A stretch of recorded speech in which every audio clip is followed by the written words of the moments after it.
So yeah, the next keynote, it's Navigating New Horizons, and she's going to tell her about her transition from B2C to B2B. Let's give a big round of applause to Luana. Thank you. I like that the microphone is matching the presentation. You might want to keep her though. Ah, yes, that's true. So,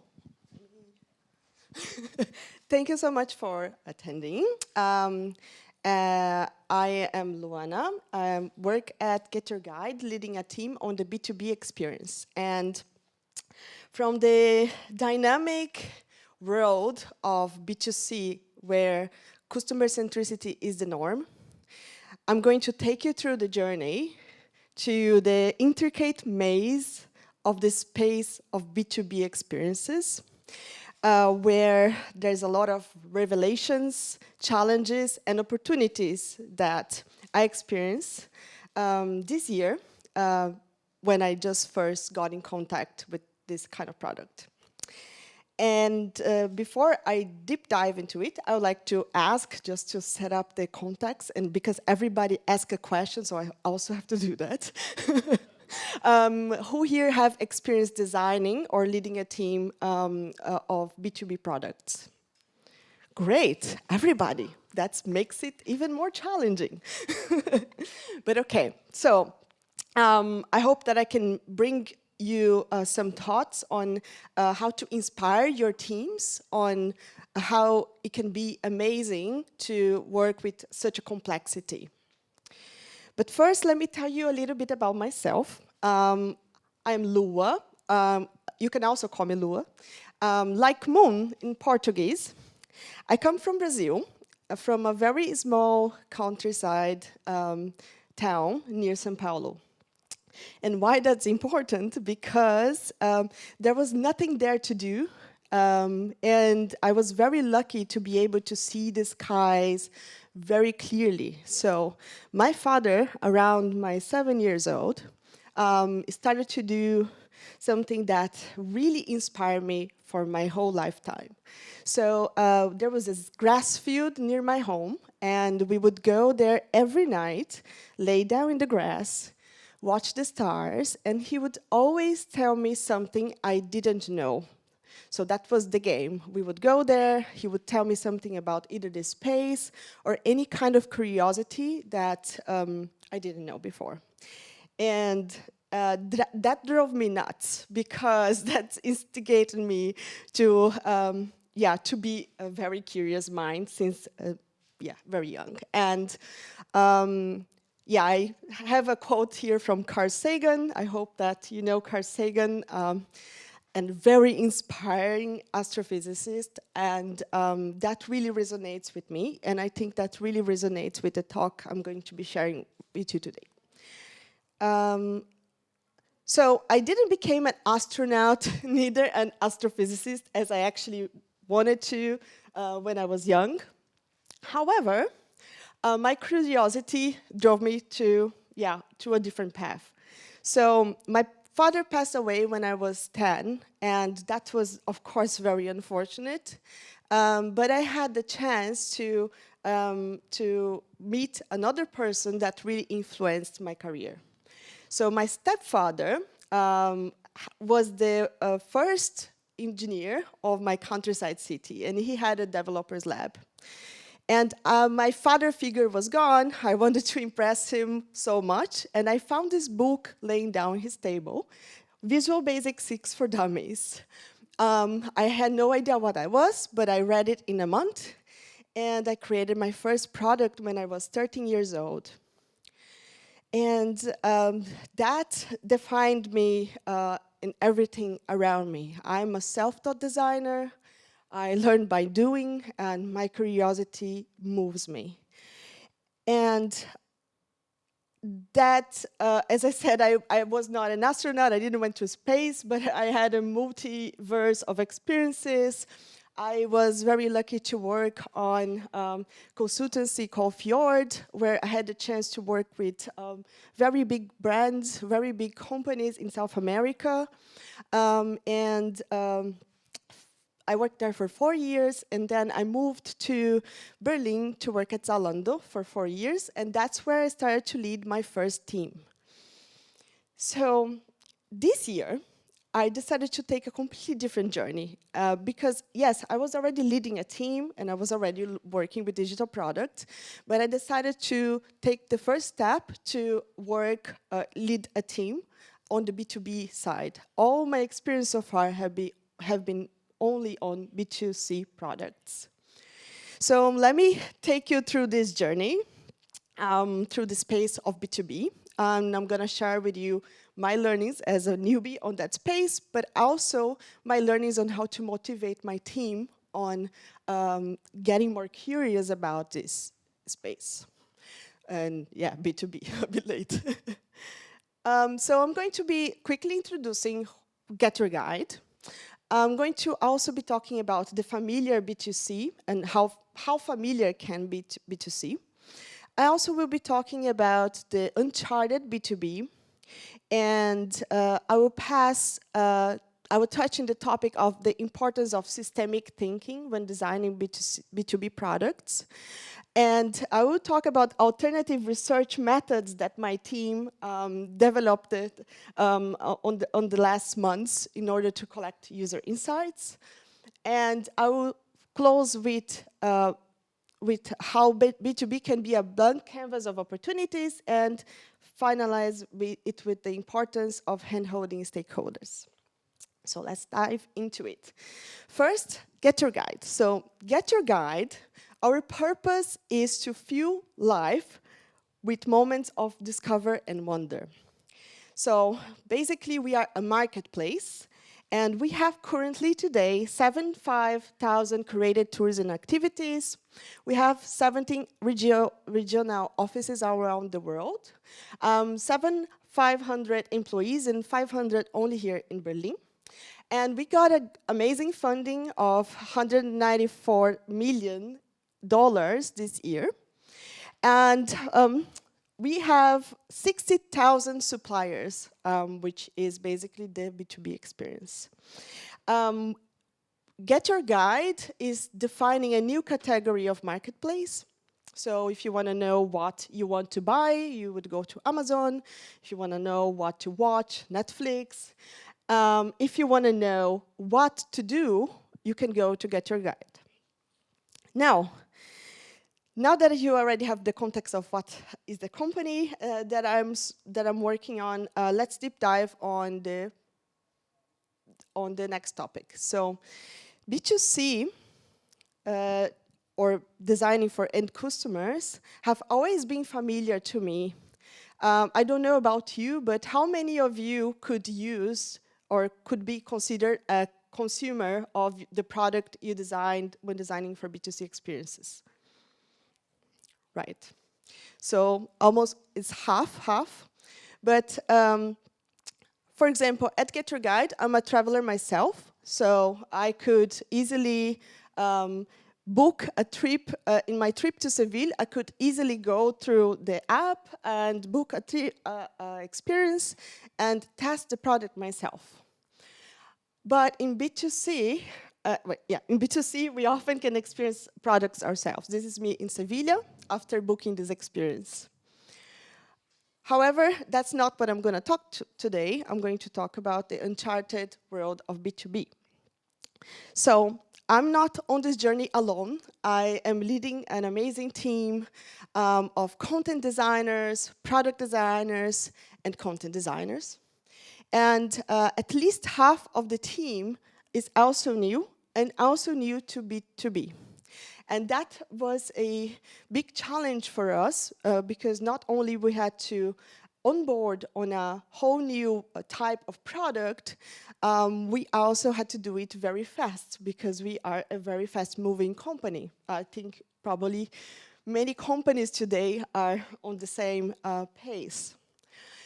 But we all have something in common, and that was what made us very strong together. We all love complexity, and that is a very, very strong skill. A very strong I don't know, thing you need to have when designing for B2B products, because it is very complex. The product we work today is called the Supplier Portal. That's our main product. And it's basically the interface where suppliers, as we call, go and create their first experience. So the first time we started to analyze this product, we asked the same question we all ask on design thinking process: who is the user? And for people that have always worked with B2C, what you expect usually is like personas or real people and humans. But that's not the case with B2B. In our case, for example, four types of users, or first level of users we have, are big leisure brands, for example, NASA experiences or Disney. Then we have heritage preservers, for example, museums or like the Louvre. We also have a business that want to scale, for example, as a fleet of boats, of kayaks that want to expand. And finally, we also have independent creators, like a very small wine tour on the countryside of Italy. And one thing that they do not have in common is the human side. So they're different sizes, completely different sizes. Independent creators usually are made of one person only. The Louvre has probably more than 100 people that could possibly use our portal. So it's very difficult to understand who is the user for real. And you already know that because most of you already designed for B2B products. What we found out when we start arriving in the problem and analyzing this from the surface is that the questions that we used to do to make whenever we were encountering challenges on B2C, for example, who is the user, what are their pain points, and how to prioritize them, was not enough. There was just too much more to uncover. Things like, what are the industry standards? Things like, how can we design for a company and as opposed to a human? How can we make changes without disrupting the day-to-day operations? How might we balance what's best for our suppliers, for the marketplace, and for the end user? So that's where I think my first point is on the importance of systemic thinking. So we talk about design thinking quite often. And we probably already use systemic thinking whenever we are designing experiences for B2B products. But we don't understand it and explore the whole potential of it. So whenever designing complex scenarios, design thinking cannot be used on its own. There are just too many other variables that you need to take into account. You can use systemic thinking to do that. So just quickly refresh on how many of you know the concept of systemic thinking, just so I know how much deep I go? Okay, cool. So I'll give you a very brief understanding. So basically, whenever you design, you utilize the design thinking mindset, you're going to ask about one person or one human behavior or actions. What are their pain points? What do they do? Where they do? When they do? What are the trends and patterns? How often they do, for example? You're also going to be talking about the underlying thoughts and feelings, what are the pain points and what this provoke on them, and what are their meanings, what is the meaning of the experience for them, what is their motivation, and so on. But on systemic thinking, you're going to be going broader than that. You're going to think a bit more holistic, even though design thinking is already a very holistic way of thinking. On systemic thinking, you're going to think about events, trends and patterns. For example, what is the where the tour is happening, how many people are involved, how many people are in the company, what is the system structures that this tour can utilize. For example, bus tour, hop on, hop off in Berlin will need to be influenced by the transport system, right? And those things have a lot of effect on the expectations of the business owners, or the business of the users of the tool that we produce, and also the guides that would be part of this tour. What are the ecosystems that this business is it belongs? What are the mental modes, different mental modes that you can think of? I'm going to give you an example. For example, what are the different business goals and needs of the business? This really matters because we also have different system structures. For example, for a hop-on and hop-off tour, the system, sorry, I got lost, but I'll go back. So I'll go back. So yeah, different business, they have different goals, different needs, they have different sizes. Those are one of the variables that you can consider. Then on the top of that, you also have different system and structures, for example, the transport system, or dietary restrictions, or how to make sure that people are on time for each one of those tours, when they happen, where is happening. For example, on our product, whenever you're creating a new product, as we call, whenever you need to create a new experience, you need to make sure and define what is the type of activity that you're going to create, because each one of those will generate a completely different flow, and the users will have completely different expectations. The flow for an attraction ticket is a bit small, you cannot see, but here we have, for example, an attraction ticket, a tour, a city card, a hop-on, hop-off ticket. We have experiences on the sea. We have experiences on the air. Everything is very specific, and they require completely different experiences. You also have different trends or patterns. If you have a cruise, both of them are in the sea here, both the kayak and the cruise. But one has different capacity than the other, different intentions. And here, for example, when you're designing a product that need to consider capacity and pricing, in one side, you can consider that a whole family will buy the tickets together. In the other, just one person, maybe two. So, in the summary, making sure that you map all the different variables that you need to consider whenever designing is going to help you consider forward what are the different kinds of journeys that you need to create, what are the different kinds of flows.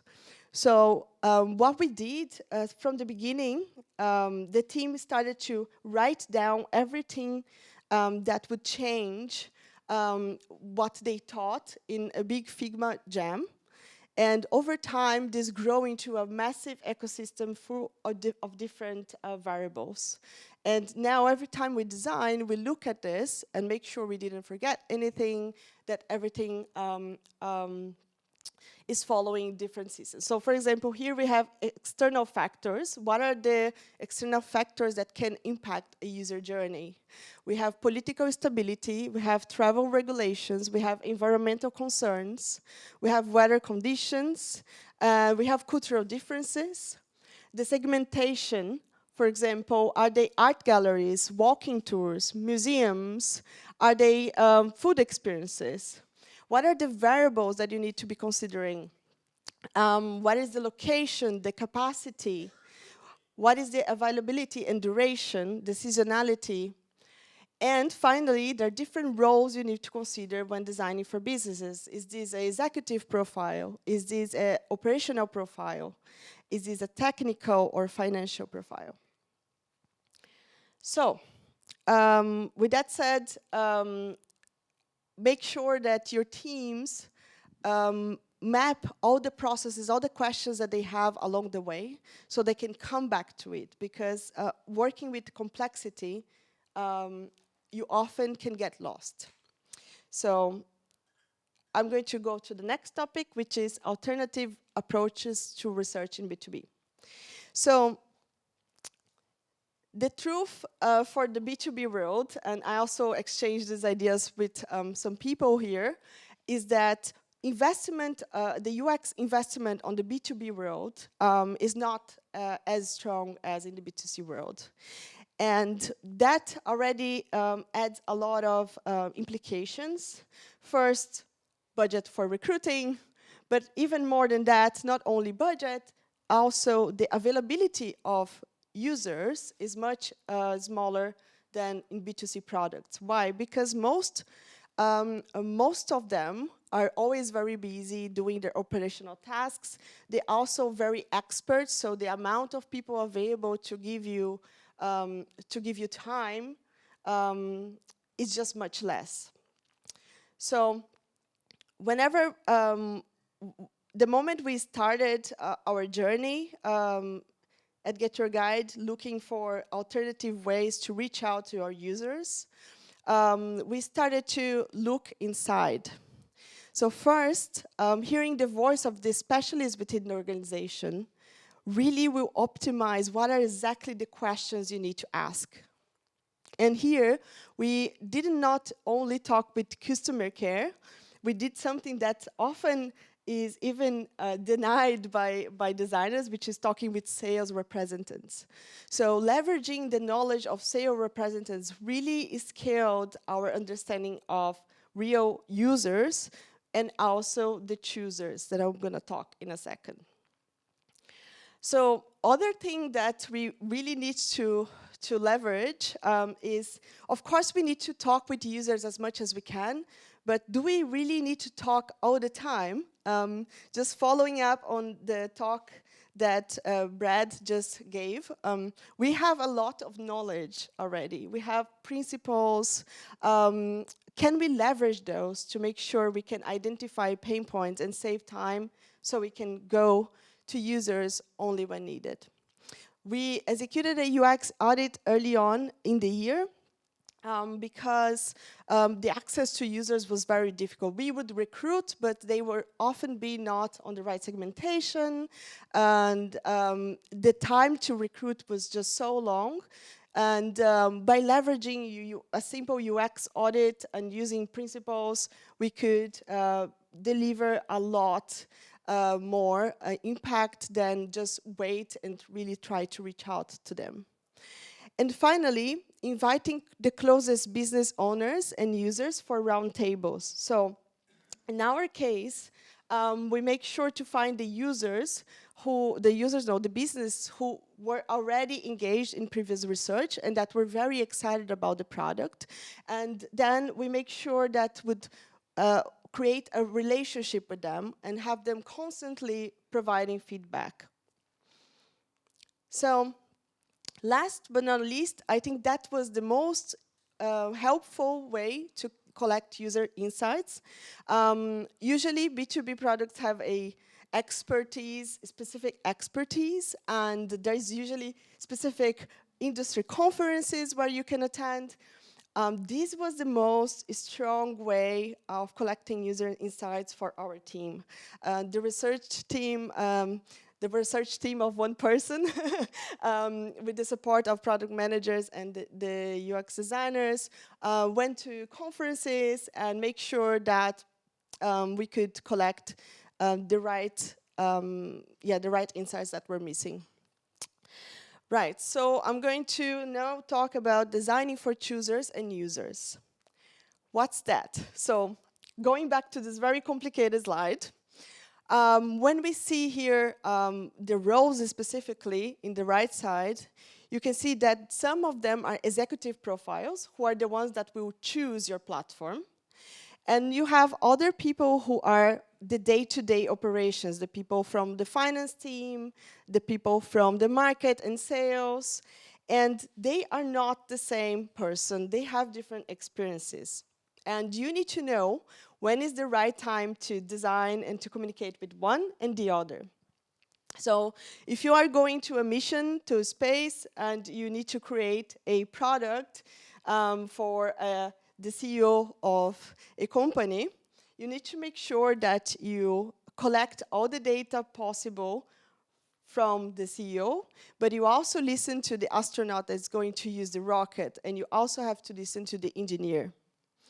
So an example of what that means is when you're talking with choosers, the people who will choose your product, you're going to cater for them. So in the early stages of the journey, that is the moment you're going to talk with them. You're going to direct the communication to them. So things as marketing materials will highlight cost effectiveness, integration capabilities, testimonials, ROI calculations. And as opposed when you design for the users, then this internal content should make sure that it contains product demos, that it has a hands-on training, that is optimized for speed and productivity. You don't need to be constantly talking now for the users, the same thing that you already shared with the users.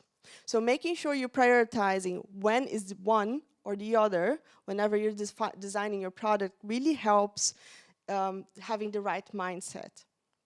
And making this definition really help the team to have a more peace of mind whenever they will encounter a new problem. So it's often difficult to motivate designers when talking about B2B. And I am saying that because I've been talking with people quite often. It's very easy. It's very simple, the reason, because you want to see a product that you design that is exposed to the maximum number of people so you can get the credit. And B2C products are more easy to be seen. Also, B2B products are more complex.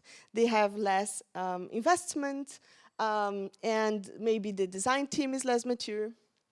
And I would like to bring you a new way to see that and a new way to inspire your teams on how to see how to design for B2B products. So, as I said, historically, B2B hasn't invested in UX design as much as B2C. An example here is like the control room of a spaceship. So it's very functional, great for operational processes, but it's just not optimized for good design, for good UX. And here, these areas are untouchable, not only because of the investment, but because of the fear. So designers have been seen as not necessary, or that they have been seen as blockers on experiences for B2B, because people think that any changes can make a cascading effect. So disrupting of the experience, changing the experience too much can have a cascading effect. But design can have a very positive effect also on B2B experiences. Designing for B2B feels like designing on a blank canvas of opportunities, because there's just so much work to be done, and we already know so much that the moment that my team started to work on this product in the beginning of the year up to now, we just delivered so much. And making sure that you show to your team that you have the opportunities to design experiences from scratch where nobody have touched before, it's very important. An example here is design systems. So in our product, we don't have a design system. And in the B2C experience of GetYourGuide, we have a very structured design system. We have a team taking care of it, and so on. In the B2B experience that we just recently started, the team, we don't have a design system. The components are all over the place. And at the beginning, the team was demotivated because they didn't see a design maturity that they would expect. But a thought I offer them is that now they have the chance to define a design system from scratch, or to influence which design system we could apply in our tool. So yeah, so there's a lot of opportunity there. But of course, with great power comes great responsibility. We still are working with things that on the day-to-day can have a cascading effect, and we need to make sure that minor changes don't create a very big impact. But still, you can find the right balance by having a lot of internal collaboration, not only with your stakeholders, but with the sales team, with the care team, and leveraging the ambassadors that you started to connect early on user research. And I'm going to close with the importance of hand-holding stakeholders on the B2B road. So working with the design team, working in a place where design team never stepped before can be very challenging. And the first contact really matters. So in our case, our team was not very used to work with design. And the first reaction that we got was, oh my God, how can we educate them about design, the importance? How can we prioritize user experience over technical depth, for example? And I think B2B more than B2C, because of this lack of investment and low maturity on design teams, you need to make sure you choose your battles even more. And you need to make sure that you gain trust and educate your stakeholders with humility. So I think that's very basic, and you already know how to do that. Keep regular communication, but even more than before, make sure that you explain all of your process over and over again so they really understand you. So 9 months have passed since we joined, and we already have a seat at the console. Even though with so many challenges, we managed to create a whole design strategy. We already delivered products that have impact on the user experience. And I think that even more than that, the team is very inspired. And I would like to, I'll jump the recap. I would like to invite you to see B2B World with curiosity and excitement. And if you already do, that you make sure you pass that to your teams. Because we need to be excited ourselves as leaders before, and then they will follow. Thank you, and especially to my team.